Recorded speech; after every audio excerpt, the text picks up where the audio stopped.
Merhaba arkadaşlar, örgü kanalıma hoş geldiniz.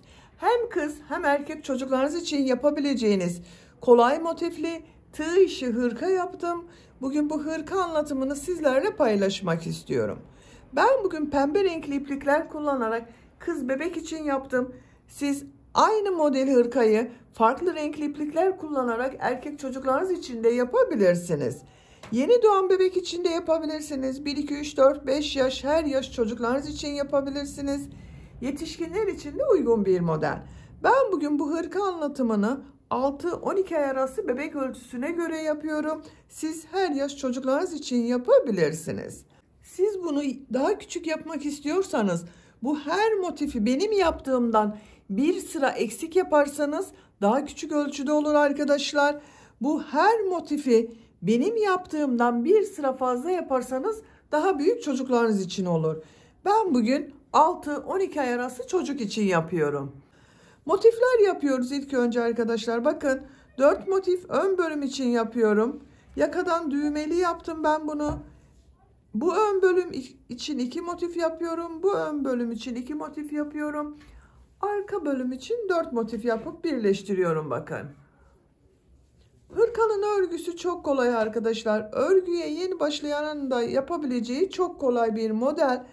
Bu hırka örgüsünde iplik olarak pembe renkli iplik kullandığımı söyledim bakın.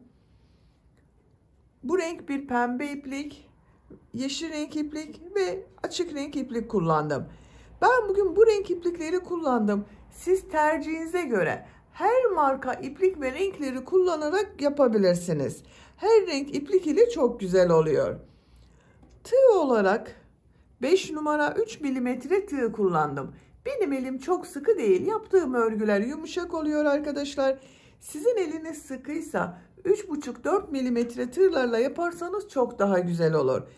Eliniz sıkıysa yaptığınız örgü hem sert olur hem de ölçü olarak benim yaptığım ölçüden daha küçük olur.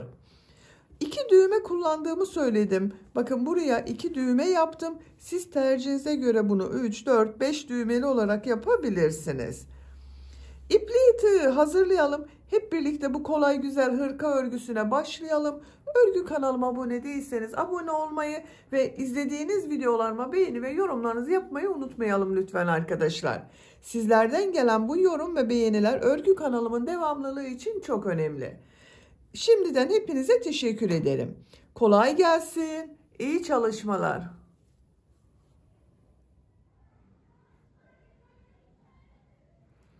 Sihirli halka yaparak başlıyorum. Bakın şu şekilde sihirli halka yapıyorum.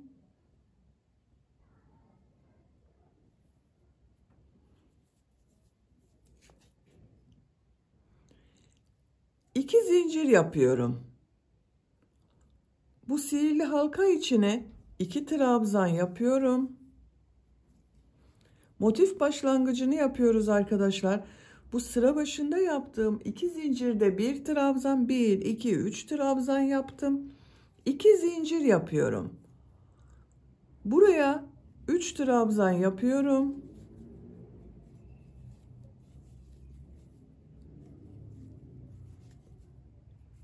İki zincir yapıyorum. 3 trabzan yapıyorum.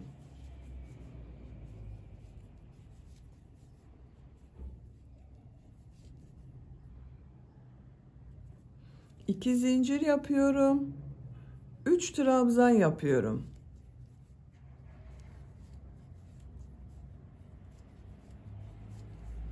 Bir, iki, üç, 4 tane üçlü trabzanlar yaptık. Bakın arkadaşlar, iplik ucunu çekiyorum. 2 zincir yapıyorum.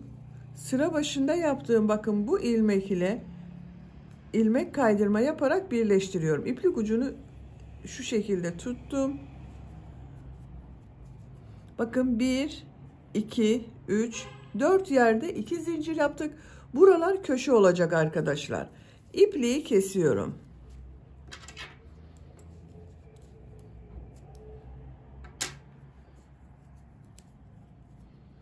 İlk sırayı yaptım. Krem renkli iplik ile devam ediyorum. Siz istediğiniz renk iplikleri kullanabilirsiniz. Herhangi bir 2 zincir üzerinden başlıyorum. Şu iplik ucunu da içinde şu şekilde bakın tutuyorum. Buradan ilmek yapıyorum.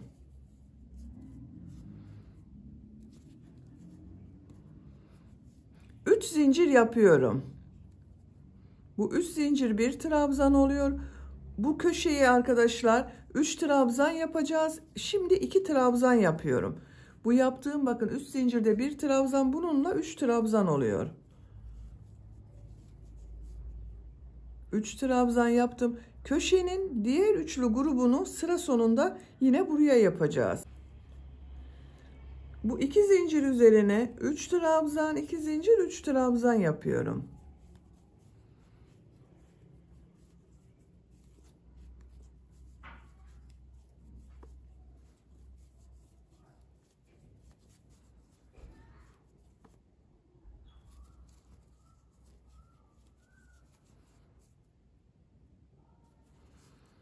Buraya da 3 trabzan, 2 zincir, 3 trabzan yapıyorum.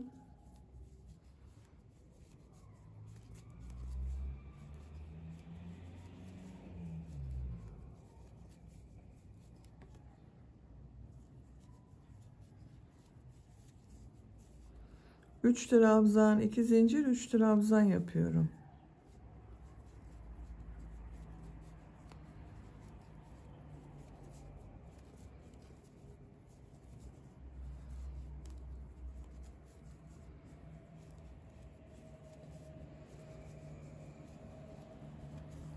Bakın burada ve burada 3 trabzan, 2 zincir, 3 trabzan yaptık.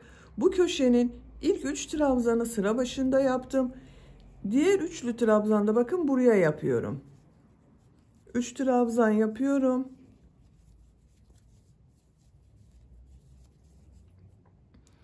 Tığ üzerine iplik alıyorum. Burada 3 zincir yaptım. 3. zincir ile şu şekilde tığı takıyorum. İplik aldım. Hepsini içinden çekiyorum. Bakın 4 köşe oldu. İpliği kesiyorum.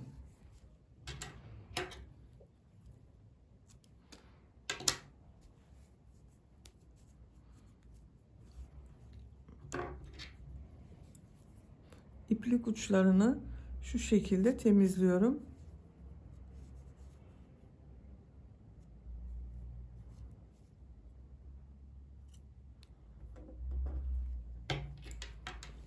Bakın örgünün ters tarafının görüntüsü bu şekilde. Bu renk iplik ile devam ediyorum. Siz tercihinize göre her renk iplikleri kullanabilirsiniz. Bu sırada bu köşelerde 3 trabzan, 2 zincir, 3 trabzan yapacağız. Bu boşluklara da 3 trabzan yapacağız. Herhangi bir köşeden başlıyorum. İlmek yaptım. 3 zincir yapıyorum. Buraya 2 trabzan yapıyorum. Bu boşluğa 3 trabzan yapıyorum.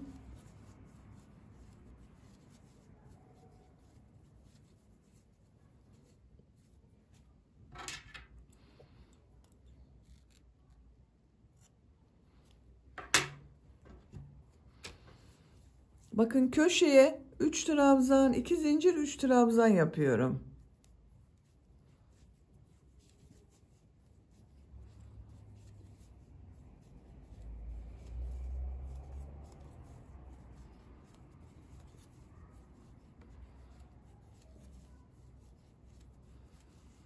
Üç trabzan, 2 zincir, 3 trabzan oldu.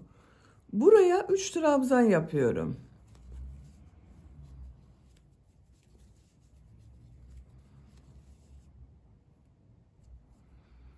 Köşeye 3 trabzan, 2 zincir, 3 trabzan yapıyorum.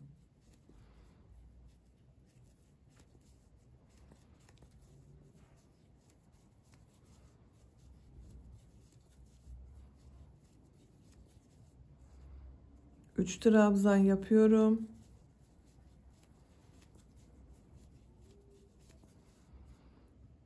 Üç trabzan, 2 zincir, 3 trabzan yapıyorum.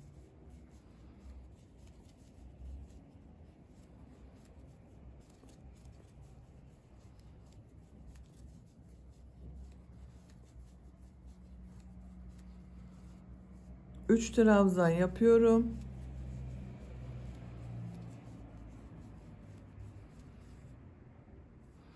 Bakın köşeye geldim. Köşede ilk 3 trabzanı sıra başında yaptım. Sıra sonunda da 3 trabzan yapıyorum. Köşe oluşturuyorum.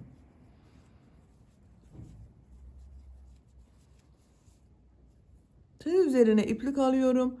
Bu 3. zincir ile bakın tığı takıyorum. İplik aldım. Tığ üzerinde 3 ilmek var. 3'ün içinden bir defa da çekiyorum. Bakın diğer köşe bu şekilde oldu. İpliği kesiyorum.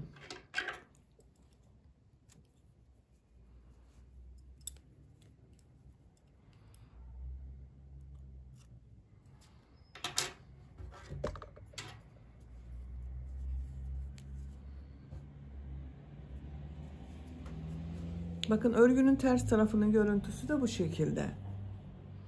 Yine bu renk iplik ile devam ediyorum. Siz renk sıralamasını tercihinize göre istediğiniz gibi yapabilirsiniz. Herhangi bir köşeden başlıyorum. Bakın buradan başlayalım bu sefer arkadaşlar.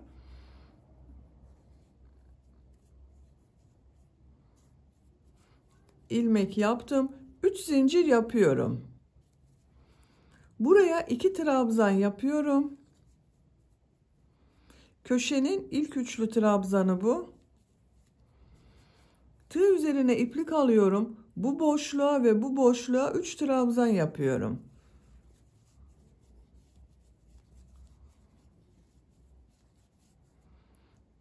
Üç trabzan yapıyorum.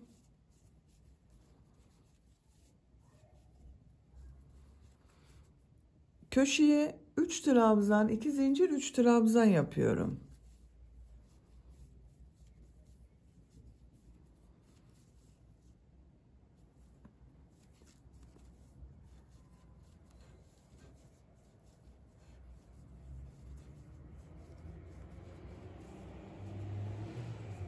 Bakın iki köşe arasına iki yerde 3 trabzan yaptım. Bir alt sırada iki köşe arasına bir trabzan oldu. Bu sırada 2 trabzanlı grup yaptık.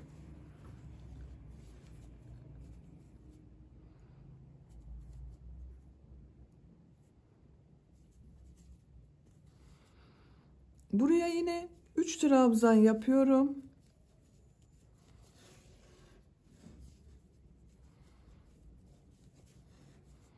Üç trabzan yapıyorum.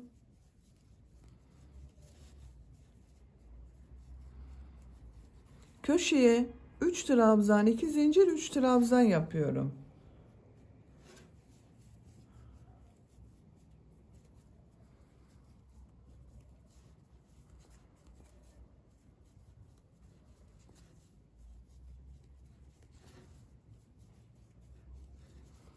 Buraya 3 trabzan yapıyorum. Bakın bu iki köşe arasında yine 1, 2 yerde üçlü trabzanlar yaptık. Sıra sonuna kadar devam edelim. Sıra sonuna kadar tamamladım. İpliği kestim arkadaşlar. Bakın her köşe arasına 2 yerde üçlü trabzanlar yaptık. Pembe renk iplik ile devam ediyorum. Yine herhangi bir köşeden başlıyorum.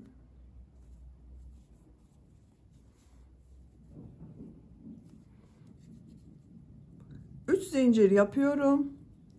2 trabzan yapıyorum.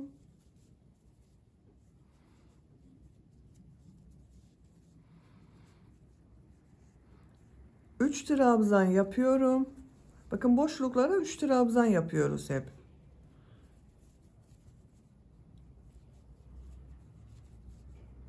Üç trabzan yapıyorum.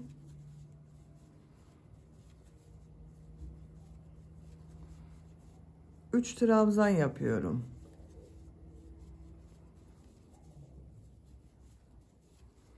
Köşede yine 3 trabzan, 2 zincir, 3 trabzan yapıyorum.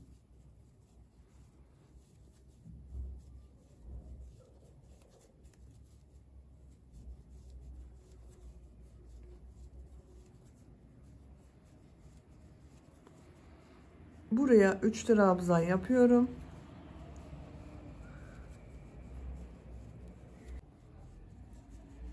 Bakın bu sırada da bu iki köşe arasında 1, 2, 3 yerde 3 trabzan yaptık. Sıra sonuna kadar devam edelim. Sıra sonuna kadar tamamladım.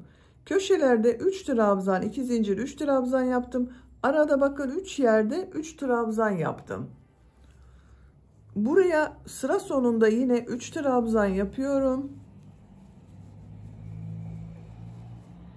Tığ üzerine iplik alıyorum. Bu 3. zincire tığ takıyorum. İplik aldım. Hepsinin içinden çekiyorum.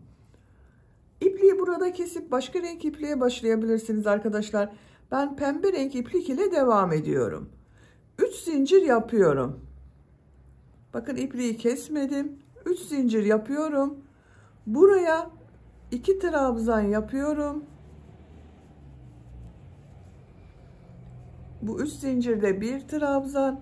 Boşluğa 3 trabzan yapıyorum.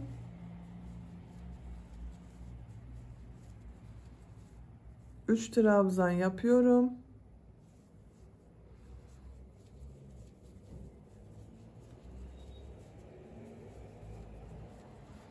Üç trabzan yapıyorum.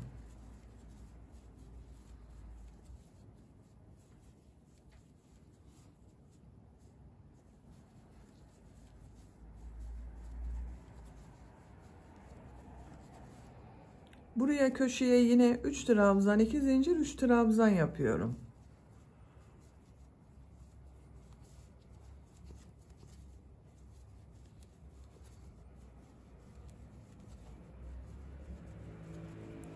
Bakın bu sırada da iki köşe arasında 1, 2, 3, 4 yerde 3 trabzan yaptık. Sıra sonuna kadar devam edelim. Sıra sonuna kadar tamamladım. Bu köşeye son 3 trabzanı yapıyorum.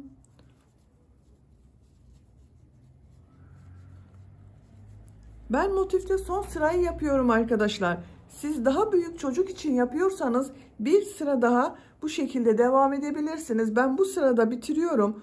Son sıra olduğu için bakın burada 2 zincir yapıyorum. Bu ilmek ile bakın ilmek kaydırma yaparak birleştiriyorum. İpliği kesiyorum. Motif büyüklüğü bu şekilde oldu. Kaç santimetre olduğunu ölçüyorum. 10 santimetre motif genişliği var arkadaşlar. Dediğim gibi siz yapacak olduğunuz çocuğun büyüklüğüne göre bir veya iki sıra bu şekilde devam edip motifi bitirebilirsiniz. Aynı motiften bir tane daha yapalım. Bu motif ile birleştirelim. Bakın ben diğer motif örgüsünü hazırladım. 1, 2, 3 kenarı yaptım. Bu dördüncü kenarı sizinle yapalım. Buraya bir üçlü trabzan yapıyorum. Köşe bakın burası. Bir zincir yapıyorum. Herhangi bir köşe ile birleştirme yapabiliriz. Bakın bu köşe ile şu şekilde tığ takıyorum. İplik aldım, içinden çekiyorum. Bir zincir yapıyorum. Bu köşeye 3 trabzan yapıyorum.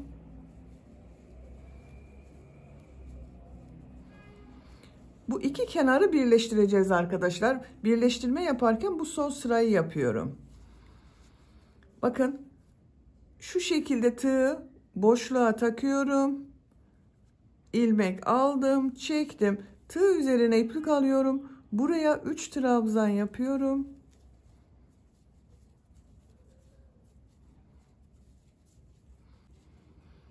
Bakın bu boşluğa tığ takıyorum.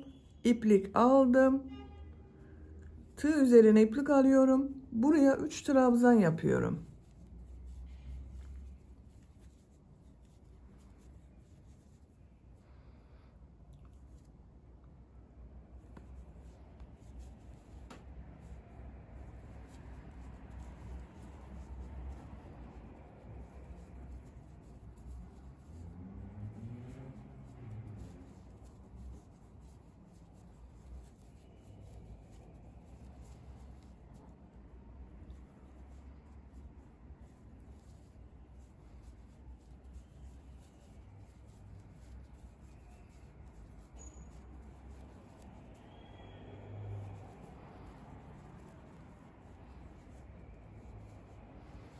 Bakın birleştirme yerlerimiz bu şekilde görünüyor arkadaşlar. Şimdi köşeye yapacağız. Bakın bu ilmek ile birleştirdim. Tığ üzerine iplik alıyorum. Köşeye 3 trabzan yapıyorum. Köşeyi birleştireceğiz. Bir zincir yapıyorum. Bakın bu köşede bulunan 2 zincire tığ takıyorum. İplik aldım, çıkardım. Bir zincir yapıyorum. Burada yaptığım üçlü grup vardı bakın. 3 zincirin 3.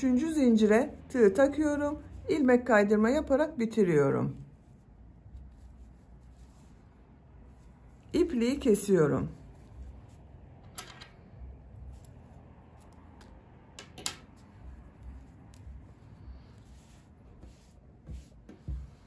Bakın 2 motif örgüsünü birleştirdim. Bu motiften ben bir tane daha hazırladım. Bakın bu şekilde yine 1, 2, 3 tarafı yaptım. 4. tarafı yaparken burası ile birleştireceğiz. Bakın köşede 3 trabzan yaptım. Bir zincir yapıyorum. Köşede bulunan 2 zincir ile şu şekilde birleştiriyorum. Bir zincir yapıyorum. Köşe için buraya 3 trabzan yapıyorum.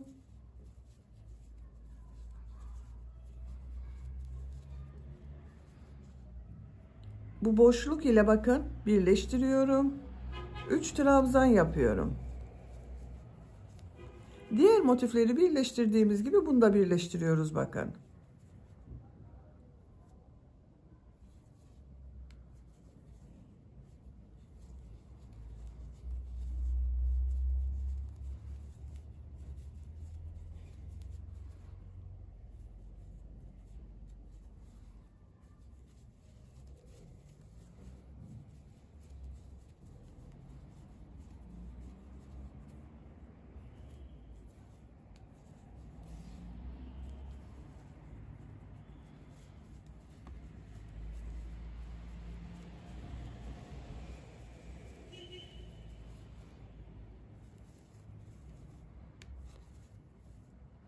Bakın köşeye geldim. Köşede 3 trabzan yapıyorum.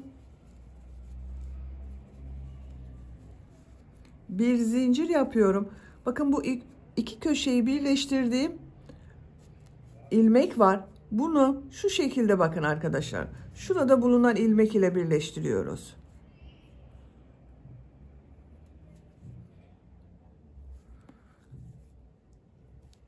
Bir zincir yapıyorum. 3 zincir ile ilmek kaydırma yaparak bitiriyorum. İpliği kesiyorum.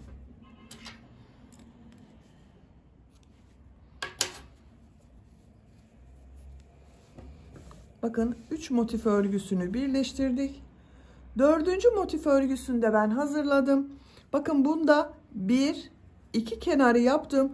2 kenarı şu şekilde birleştireceğiz. Birlikte bakın. Bir kenarı bununla birleştiriyoruz. Bir kenarı bununla. Yine sıra sonunda bakın köşe için 3 trabzan yaptım. Bir zincir yapıyorum. Bakın şu boşluğu birleştireceğiz arkadaşlar. Şuna bakın köşeye tığ takıyorum. İplik aldım. Bir zincir yapıyorum. 3 trabzan yapıyorum.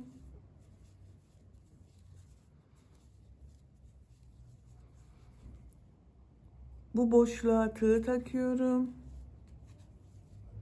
3 trabzan yapıyorum.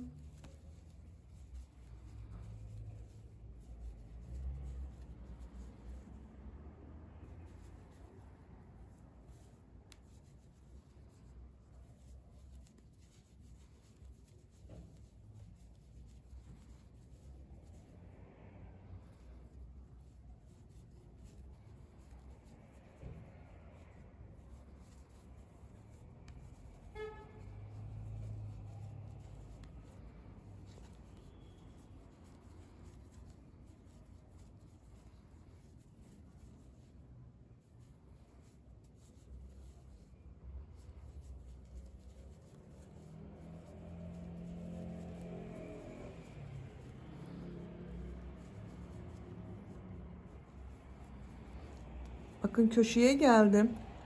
Köşeye 3 trabzan yapıyorum.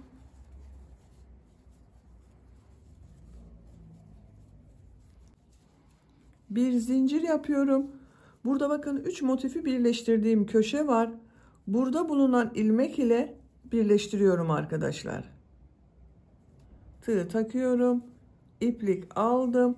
Bir zincir yapıyorum. 3 trabzan yapıyorum köşeye.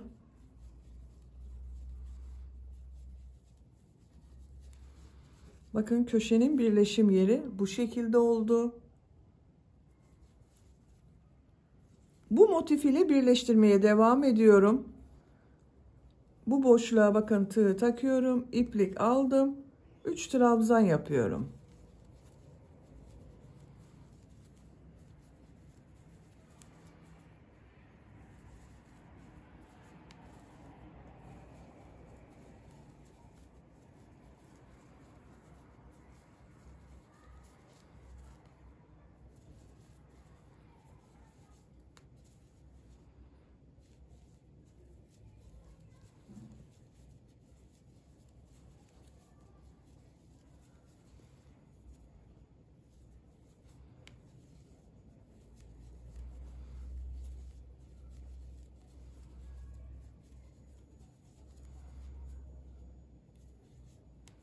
Bakın son köşeyi yapıyorum.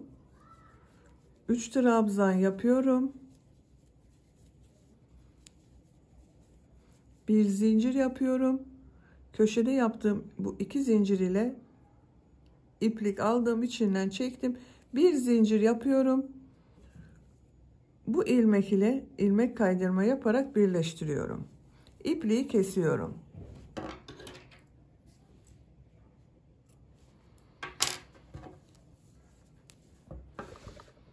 Bakın arkadaşlar 4 motif örgüsünü birleştirdik. Çevresinden şimdi bu renk iplik ile devam ediyorum. Herhangi bir köşeden başlayabilirsiniz. Bakın şu köşeden başlıyorum.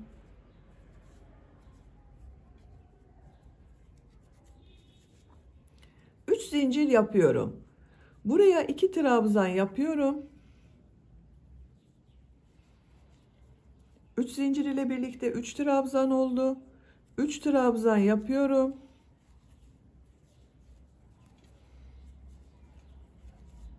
Köşeye kadar devam edelim. Köşeye kadar bakın tamamladım. Bu köşeye 3 trabzan, 2 zincir, 3 trabzan yapıyorum.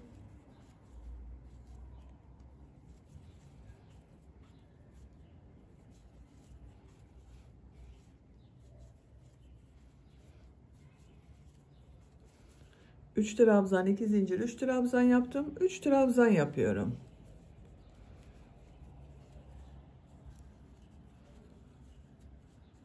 Büyük bir motif yapıyor gibi yapıyoruz arkadaşlar. Köşelerde 3 trabzan, 2 zincir, 3 trabzan yapalım. Diğer boşluklara 3 trabzan yapalım. Sıra sonuna kadar devam edelim. Sıra sonunda yine bakın 3 trabzan yapıyorum. Bu 3 zincir ilmeği ile ilmek kaydırma yaparak bakın birleştiriyorum. Bu renk ipliği kesiyorum.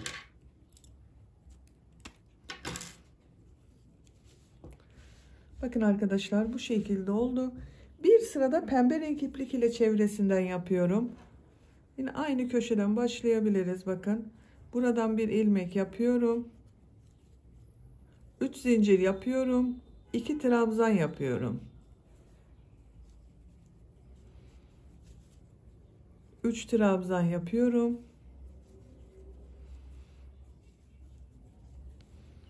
3 trabzan yapıyorum. Köşelerde yine 3 trabzan, 2 zincir, 3 trabzan yapalım. Sıra sonuna kadar devam edelim. Sıra sonuna kadar tamamladım. Sıra sonuna 3 trabzan yaptım. 3. zincire ilmek kaydırma yaparak bitiriyorum. Bakın görüntüsü bu şekilde oldu. İlk önce arka bölümü yapıyoruz. 3 zincir yapıyorum. Buraya bakın 2 trabzan yapıyorum.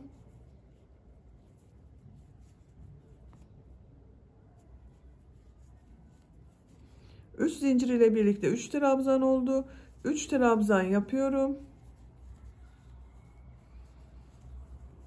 3'er trabzan yaparak sıra sonuna kadar devam edelim.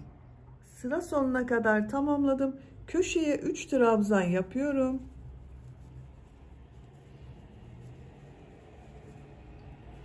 3 zincir yapıyorum. Örgüyü çeviriyorum. 3 trabzan yapıyorum.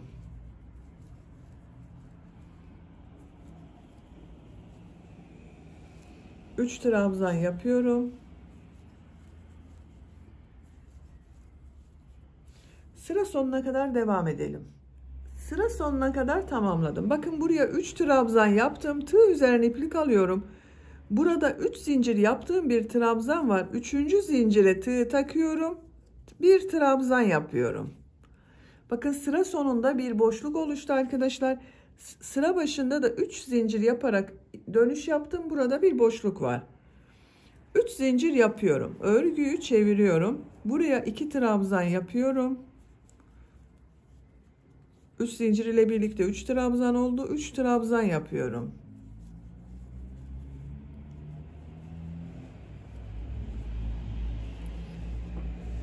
Arka bölüm örgüsünü birkaç sıra bu şekilde devam edelim. Arka bölüm örgüsünü tamamladım. Bakın bu renk iplikten sonra sayıyorum. 1, 2, 3, 4, 5, 6, 7.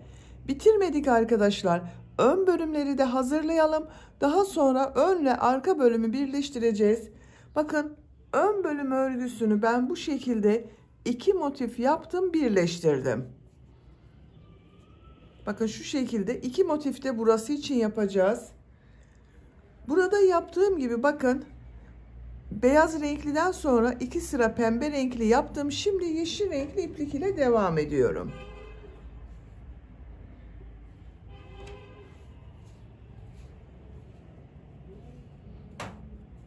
Herhangi bir köşeden başlayabiliriz. Bakın şuradan başlıyorum. Bir ilmek yapıyorum. 3 zincir yapıyorum. Buraya 3 trabzan yapıyoruz. 2 trabzan yapıyorum. 3 zincir ile birlikte bakın 3 trabzan oldu. 3 trabzan yapıyorum. 3 trabzan yapıyorum. Bu köşelerde 3 trabzan, 2 zincir, 3 trabzan yapalım. Diğer boşluklara 3 trabzan yapalım. Sıra sonuna kadar devam edelim. Sıra sonuna kadar tamamladım. Bu köşe için bakın buraya 3 trabzan yapıyorum.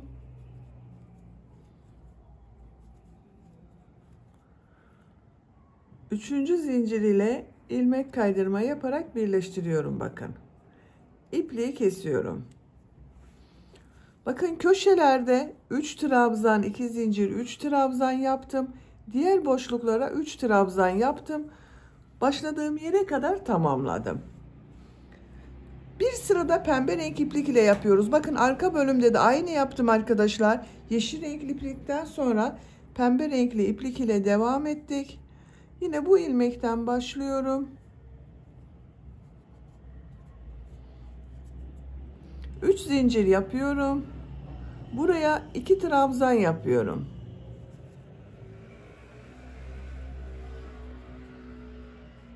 3 trabzan yapıyorum.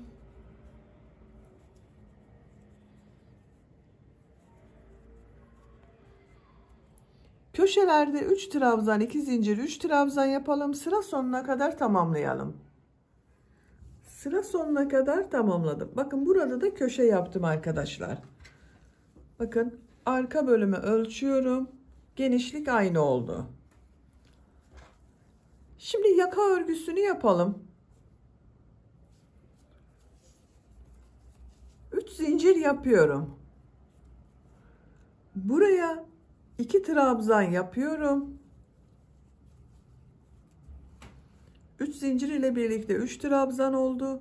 3 trabzan yapıyorum.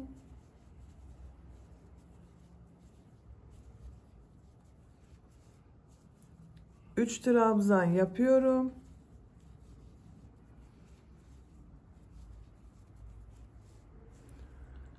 Üç trabzan yapıyorum.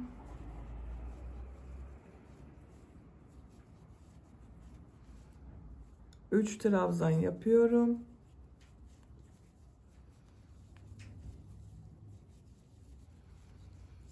1, 2, 3, 4, 5, 3 trabzan yaptım bakın. Tığ üzerine iplik alıyorum. Şu boşluğa bir trabzan yapıyorum. 3 zincir yapıyorum. Örgüyü çeviriyorum. Bakın bu ilmekleri atlıyorum. Buraya 3 trabzan yapıyorum.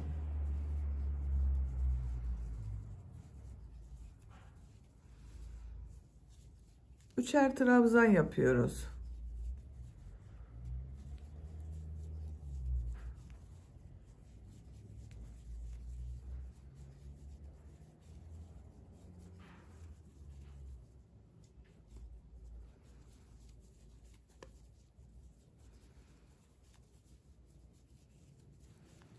Bakın sıra sonunda 3 zincir yaparak yaptığım bir trabzan var. 3. zincire bir trabzan yapıyorum.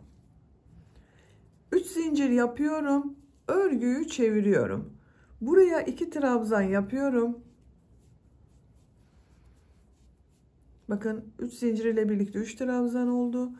3 trabzan yapıyorum.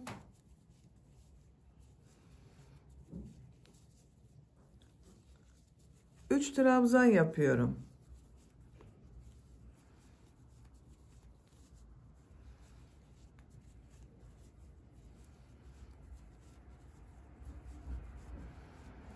Bakın sıra sonunda bu 3 zincir yaparak yaptığım bir boşluk var. Buraya 3 trabzan yapıyorum. 3 zincir yapıyorum. Örgüyü çeviriyorum. 3 trabzan yapıyorum.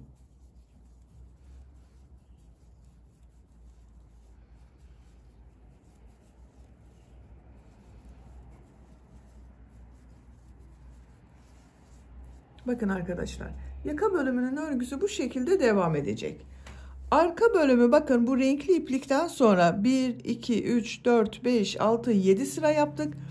Ön bölümü 8 sıra yapacağız. Arka bölümden bir sıra fazla yapacağız arkadaşlar. Siz kaç sıra yaptıysanız ön bölümü arka bölümden bir sıra fazla yapacağız. Ön bölüm örgüsünü bu şekilde 8 sıra olarak tamamlayalım. Ön bölüm örgüsünü tamamladım.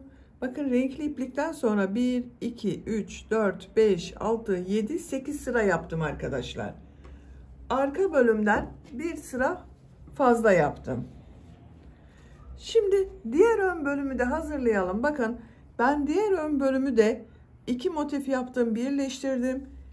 Yeşil renkli iplik ile bir sıra yaptım. Pembe renkli iplik ile bir sıra yaptım. Bu yaka bölümünü yaptığımız sıradayım.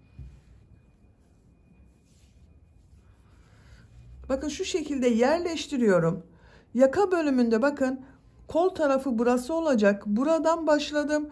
Ön bölümde bakın diğer ön bölümde de buradan başlayacağız arkadaşlar. 1, 2, 3, 4, 5 yerde 3 trabzan yaptım. 1 trabzan yaptım. Buradan sayıyorum. 1, 2, 3, 4, 5. Buralarda 3 trabzan yapacağız. Bakın buraya ipliği bağlıyorum.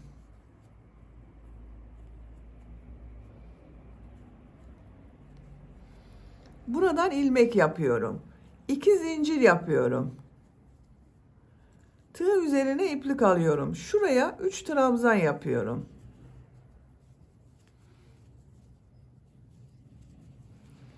Bakın burada da 5 yerde 3 trabzan yaptım. Buraya 1 trabzan yaptım. Geriye döndüm arkadaşlar. Burası da aynı olacak. 3 trabzan yapıyorum.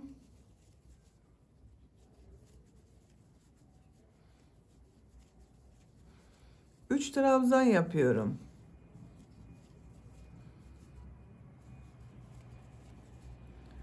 Üç trabzan yapıyorum. Bakın sıra sonunda 3 trabzan yapıyorum.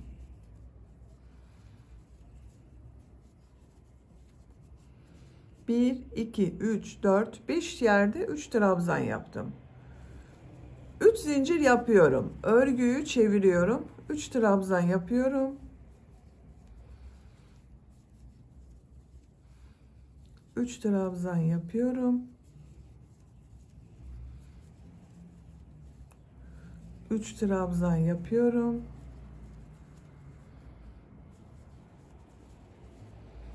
3 trabzan yapıyorum.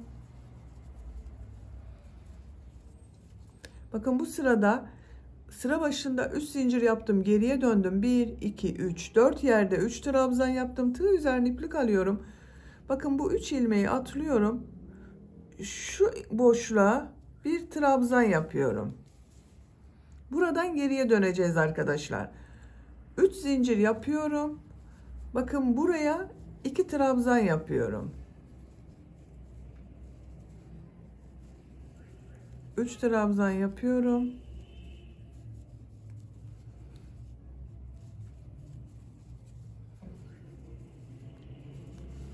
Bakın yaka bölüm buranın aynısı oluyor. Siz yakayı kaç sıra yaptıysanız o kadar yapın arkadaşlar. Ben bakın bu yaka bölümünü 7 sıra yaptım. Burayı da 7 sıra yapacağız. Yakanın örgüsünü tamamlayalım.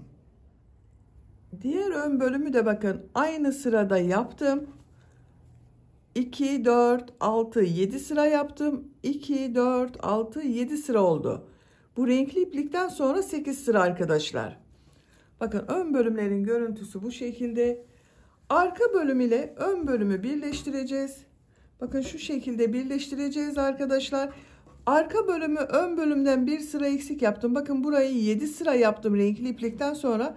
Ön bölümleri 8 sıra yaptım. Arka bölümde de 8. sırayı yaparken ön bölüm ile birleştiriyorum. 2 zincir yapıyorum. Bakın yerleştirmesini şu şekilde yapıyoruz arkadaşlar. Düz tarafları dış tarafa bakıyor. Ters tarafları birbirine bakıyor. Şu şekilde ayarlama yaparsanız daha düzgün olur. Yaptığım bu 2 zinciri şu ilmek ile ilmek kaydırma yaparak birleştiriyorum.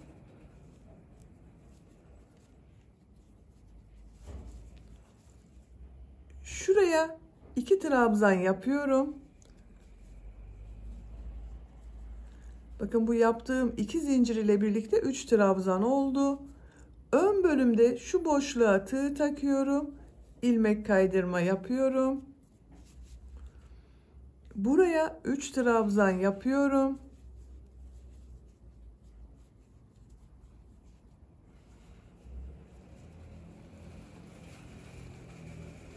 Ön bölüm ile bakın şu ilmek ile ilmek kaydırma yaparak birleştiriyorum.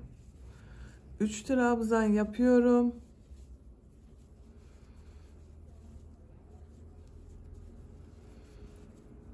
İlmek kaydırma yapıyorum. 3 trabzan yapıyorum.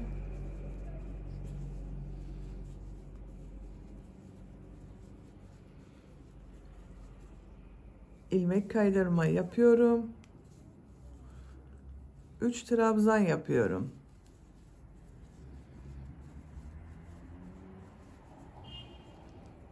Bakın şu ilmek ile 3 zincir yaparak yaptığım bir ilmek var. İlmek kaydırma yaparak birleştiriyorum. Tığ üzerine iplik alıyorum. Arka bölümde 3 trabzanlar yapmaya devam ediyorum.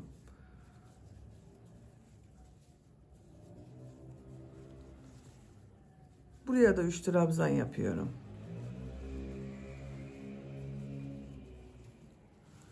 Bakın burada omuz bölümünde ön ve arka bölümü birleştirdik.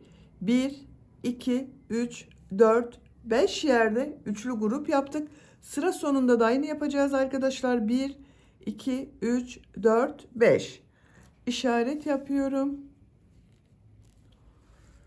Buraya kadar 3 trabzan yaparak devam edelim. İşaret yaptığım yere kadar 3 trabzanları tamamladım.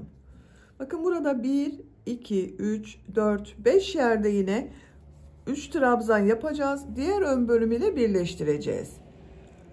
Tığ üzerine iplik alıyorum. Bu işaret yaptığım sıraya bir trabzan yapıyorum.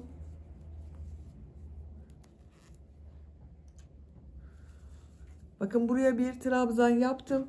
Ön bölüm ile birleştiriyorum arkadaşlar. Bakın şu şekilde tutuyorum. Bakın.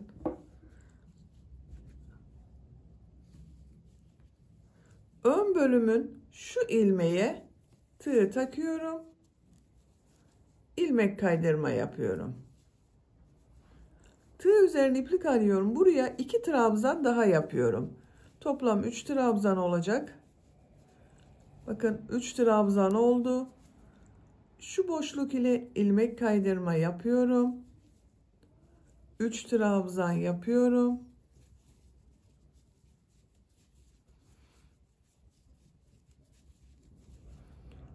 İlmek kaydırma yaparak birleştiriyorum bakın. 3 trabzan yapıyorum.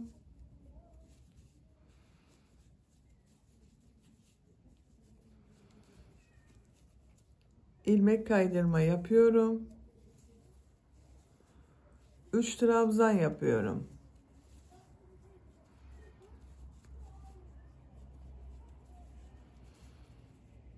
İlmek kaydırma yapıyorum. Bakın buraya 3 trabzan yapıyorum.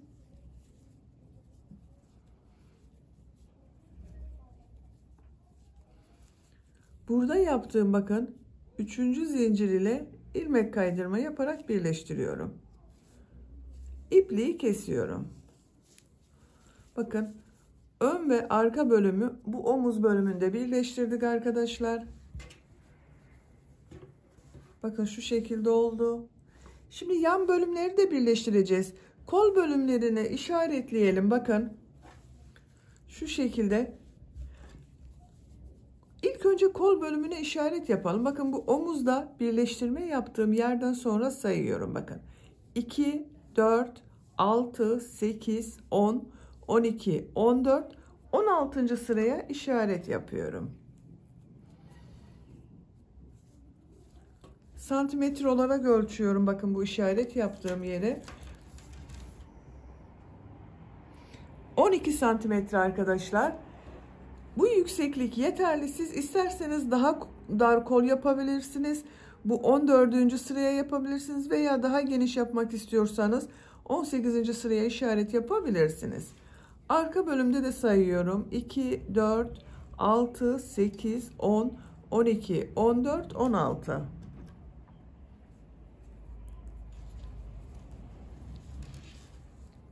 İki, 4, 6, 8, 10, 12, 14, 16.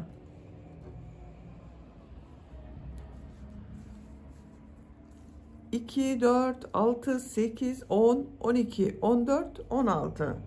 16. sıraya işaret yapıyorum. Bakın bu yan bölümleri bu işaret yaptığımız yerlere kadar birleştireceğiz. Kol bölümleri açıkta kalacak. Şuradan başlıyorum. Bakın arka bölümden başlıyorum.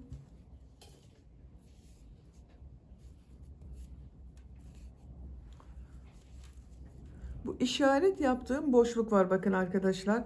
Bu sıradan bir ilmek yapıyorum. 3 zincir yapıyorum. Buraya 2 trabzan yapıyorum.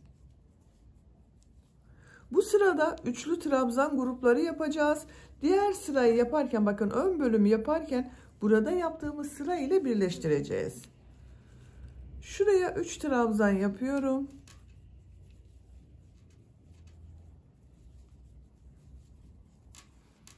Üç trabzan yapıyorum.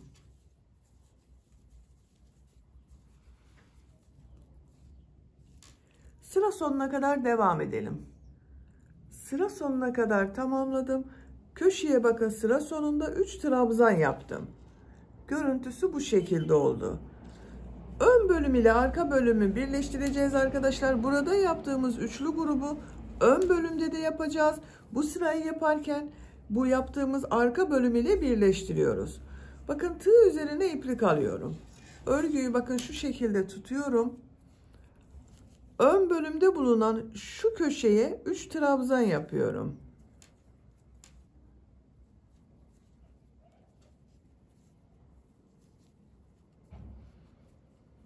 Birleştirme yapmak için bakın şu boşluğa tığ takıyorum. İplik alıyorum. İlmek kaydırma yapıyorum. Tekrar tığ üzerine iplik alıyorum. Bakın şu boşluğa 3 trabzan yapıyorum.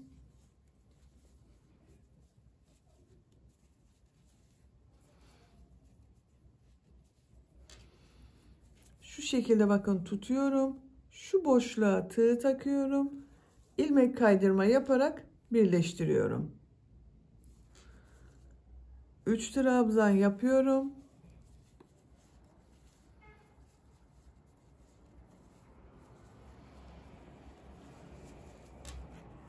İlmek atlamamaya dikkat edelim arkadaşlar. Her boşluğu bakın karşı boşluk ile birleştirelim. İlmek kaydırma yapıyorum. 3 trabzan yapıyorum.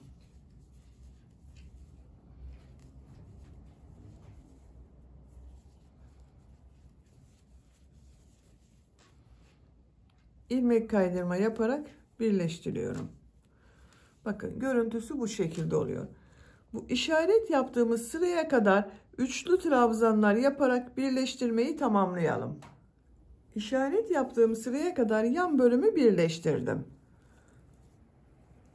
Buraya 3 trabzan yapıyorum.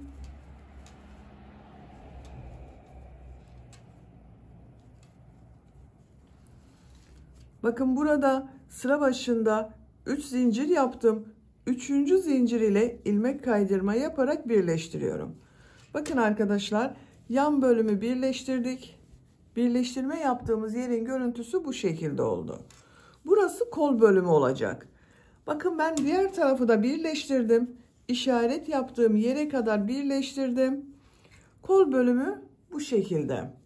Şimdi kol örgüsünü yapalım. Siz de diğer tarafı bakın. Şuradan başlayacağız.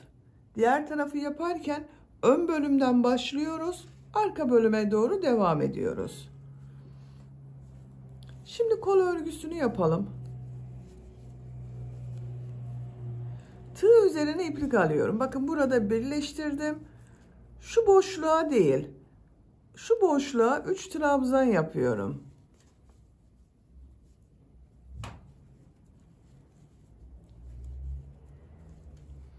Üç trabzan yapıyorum.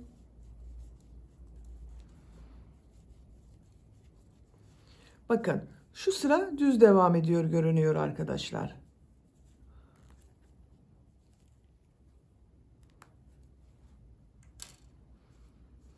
Sıra sonuna kadar devam edelim.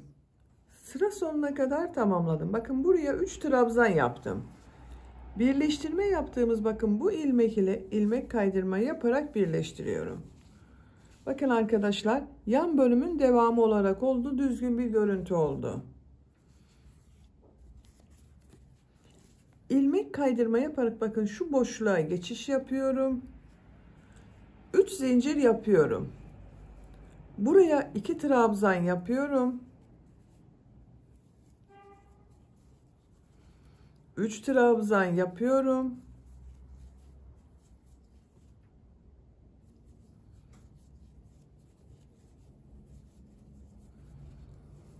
Bakın 3 trabzan olarak devam ediyoruz. Sıra sonuna kadar devam edelim. Sıra sonuna kadar tamamladım. Bakın sıra sonunda bu boşluğa da 3 trabzan yaptım. 3 zincirin bakın 3. zincir ile ilmek kaydırma yaparak sırayı birleştiriyorum. 3 zincir yapıyorum. Örgüyü çeviriyorum. Bakın örgüyü çevirerek örüyoruz arkadaşlar kol örgüsünü. Şu boşluğa 2 üçlü trabzan arasındaki bakın boşluğa 2 trabzan yapıyorum. 3 zincir ile birlikte 3 trabzan oldu. Boşluklara 3 trabzan yapıyorum.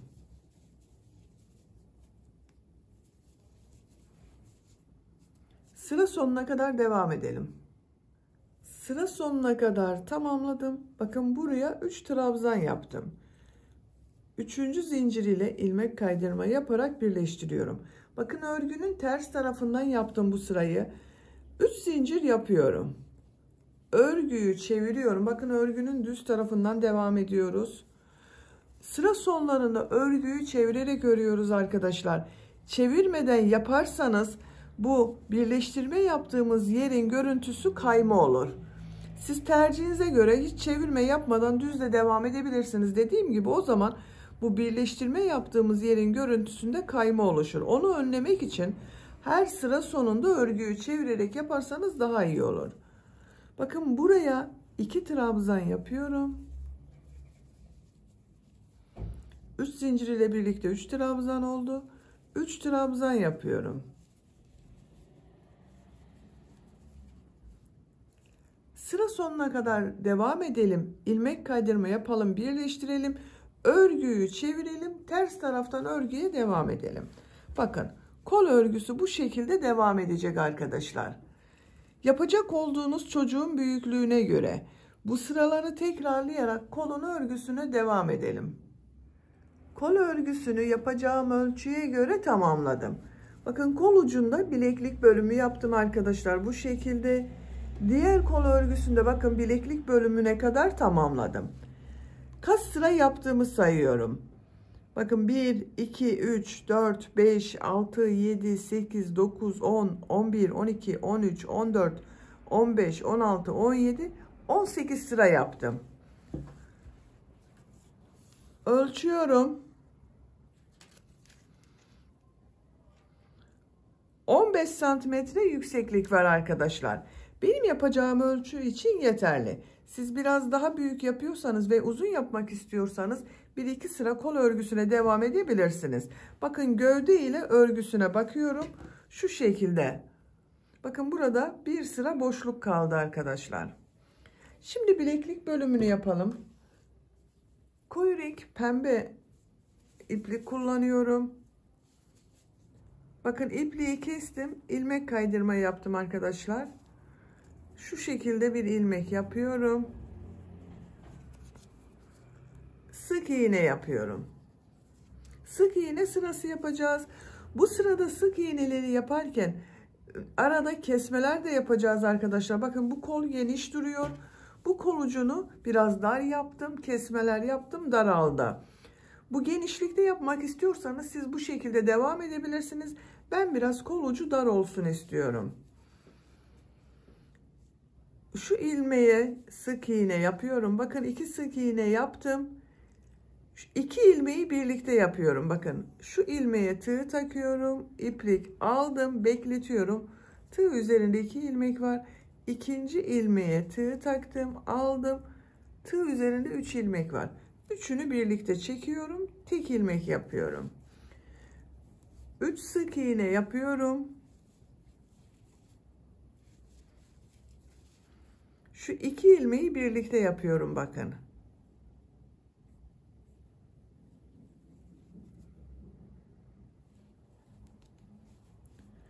Üç sık iğne yapıyorum.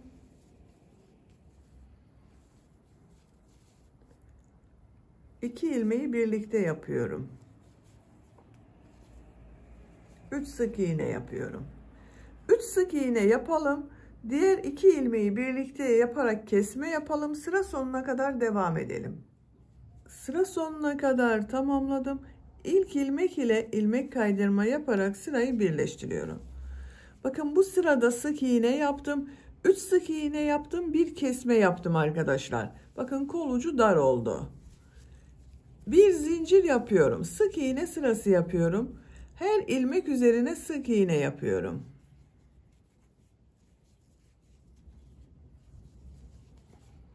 Sıra sonuna kadar devam edelim. Sıra sonuna kadar tamamladım. İlk ilmek ile ilmek kaydırma yapıyorum. Bakın, bu şekilde oldu arkadaşlar.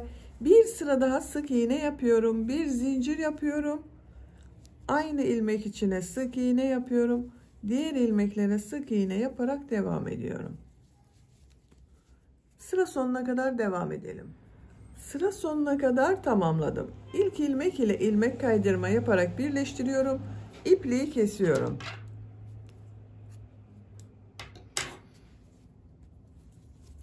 Bakın, kol ucunda bileklik olarak 3 sıra sık iğne yaptım arkadaşlar. Diğer kol ucunda da aynı 3 sıra yaptım. Bunda da aynı yaptım. Bakın, 1, 2, 3. Siz tercihinize göre bunu 4-5 sıra devam edebilirsiniz. Şimdi yaka çevresini yapalım. Yine koyu renk pembe iplik ile başlıyorum.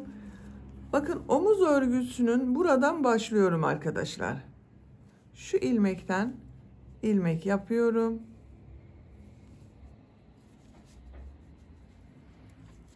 İki zincir yapıyorum. Aynı ilmek içine sık iğne yapıyorum. Bakın şu ilmeği atlıyorum. Şu trabzan sırasına bir sık iğne, 2 zincir, bir sık iğne yapıyorum.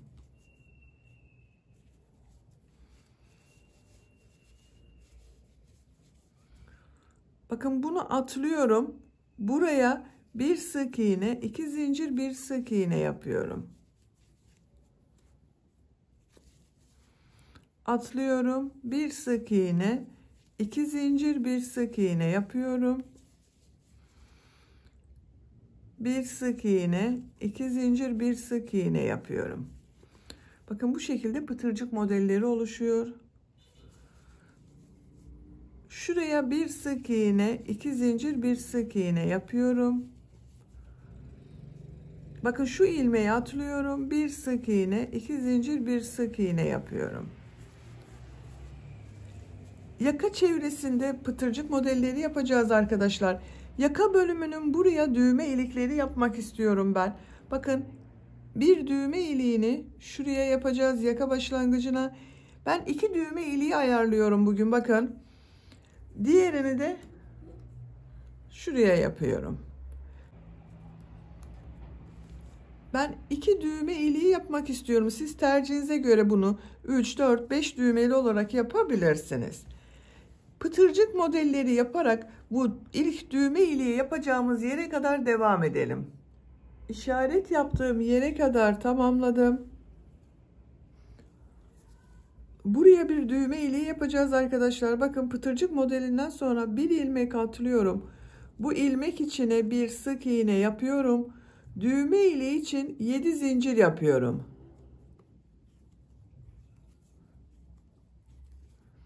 Aynı ilmek içine sık iğne yapıyorum. Bakın 7 zincir yaptım, bir düğme iliği yaptım arkadaşlar. Şu şekilde bir düğme kullanıyorum bunun geçeceği kadar. Siz daha büyük düğme kullanıyorsanız bunu 8, 9, 10 zincir yapabilirsiniz. Bir ilmek atlıyorum, bir sık iğne, 2 zincir, bir sık iğne yapıyorum. Pıtırcık modelleri yapıyoruz yine.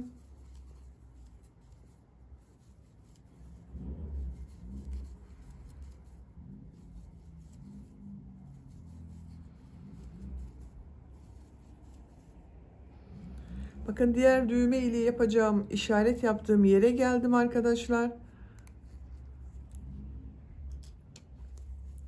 Bir ilmek atlıyorum. Bir sık iğne yapıyorum. Düğme ile için 7 zincir yapıyorum. Aynı ilmek içine sık iğne yapıyorum. İkinci düğme iliğini yaptım bakın. Bir ilmek atlıyorum. Köşeye bir sık iğne, 2 zincir, bir sık iğne yapıyorum. Bir ilmek atlıyorum. Bir sık iğne, 2 zincir, bir sık iğne yapıyorum. Pıtırcık modelleri yapıyoruz. Sıra sonuna kadar devam edelim. Sıra sonuna kadar tamamladım. Bakın bu ilmeği de pıtırcık yaptım. İlk ilmek ile ilmek kaydırma yaparak birleştiriyorum. İpliği kesiyorum.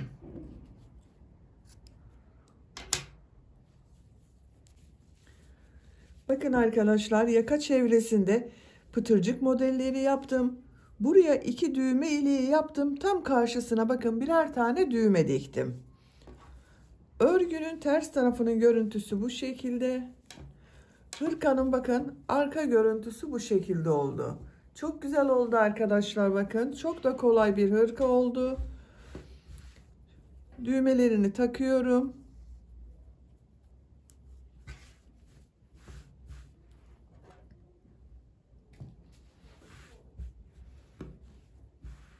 Bitmiş olarak ölçülerini söylüyorum.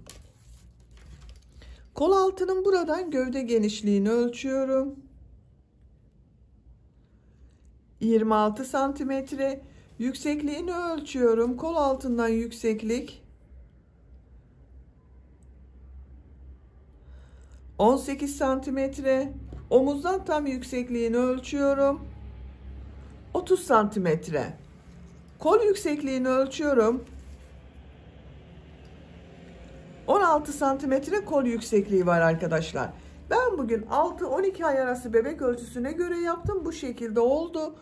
Beni dinlediğiniz ve izlediğiniz için hepinize çok teşekkür ederim. Sizlerle yeni örgülerde görüşmek dileğiyle. Hoşça kalın, sevgiyle kalın.